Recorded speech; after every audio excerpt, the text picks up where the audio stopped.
Master মশাইয়ের চাকরিটা চলে গেল। বিদ্যাসাগর মশাইয়ের জামাই স্যারের সাথে যেটা করলেন সেটা ভালো করলেন না। স্যার তো নিজের কর্তব্যে কখনো গাফিলতি করেননি। হ্যাঁ, এখানে এলে হয়তো স্কুলে যেতে একটু দেরি হয়ে যেত। তুই দেখিস শরৎ, স্যারের মতো এত ভালো হেড স্যার পাওয়া খুব মুশকিল হয়ে যাবে। বিদ্যাসাগর মশাইয়ের মতো এরকম একজন বিচক্ষণ লোক কি করে মাস্টার মশাই রেজিগনেশন অ্যাকসেপ্ট করলেন? উনি তো জানেন মাস্টার মশাইয়ের ঘরের অবস্থা কিরকম। উনি বিনা পয়সায় প্রাইভেটে ছাত্র পড়ান, কারোর কাছ থেকে একটা পয়সা পর্যন্ত উনি নেন না। শিক্ষাব্রতী তিনি, ওনার এইটুকু দেরি বিদ্যাসাগর মশাই মঞ্জুর করতে পারলেন না। শিক্ষার বিষয়ে বিদ্যাসাগর মশাই খুব কড়া, কিন্তু ওনার জামাই ওনাকে আবার কি বুঝিয়েছেন কে জানে। এই যে রাখাল, শ্যামবাজার মেট্রোপলিটন স্কুল থেকে একজন এসেছেন, দেখ তো তুই চিনতে পারিস কিনা। আমার স্কুল থেকে কে এসেছেন? আসুন আসুন আসুন। আরে প্রসাদ দাদা যে। রাখাল, কেমন আছো? আমি ভালো আছি দাদা, তুমি কেমন আছো? ইনি হলেন প্রসাদ দাদা, আমাদের স্কুলের দপ্তরি। একদম স্কুল প্রতিষ্ঠা থেকেই উনি আছেন। আসো দাদা, ভেতরে আসো।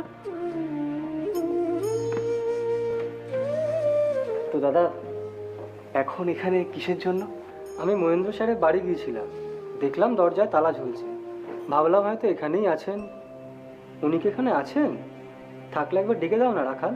স্যার তো তারকেশ্বরে গেছেন সবাইকে নিয়ে, মানে ওনার স্ত্রী ছেলে সবাইকে নিয়ে। ও, উনি এখানে নেই? কবে আসবেন বলতে পারো? স্যার তো পুজো দিতে গেছেন, হয়তো দু একদিনের মধ্যেই চলে আসবেন। তুমি কয়েকদিন পরে যেও, স্যারের দেখা পেয়ে যাবে। আর তাছাড়া স্যারের তো এখন আর স্কুলের চাকরিটা নেই, যখন যাবে তখনই হয়তো দেখা পেয়ে যাবে। তারকেশ্বর ফিরে উনি নিশ্চয়ই একবার এখানে আসবেন। অবশ্যই আসবেন। আমি ওনার বাড়িতে তো যাব, তবু ওনার সাথে দেখা হলে তুমি ওনাকে একটা খবর দেবে রাখাল। নিশ্চয়ই দেব। কি খবর দিতে হবে? দেখা পেলে বলো বিদ্যাসাগর মশাই ওনাকে যত তাড়াতাড়ি সম্ভব কাজে জয়েন করতে বলেছেন।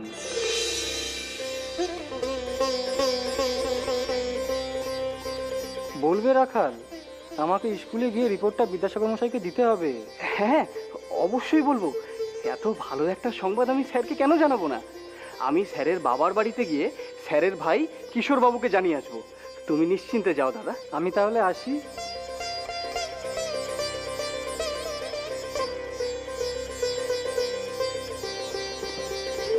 শরৎ, আমি একটু আগে তোর কাছে স্যারের চাকরি চলে যাওয়া নিয়ে আফসোস করছিলাম না?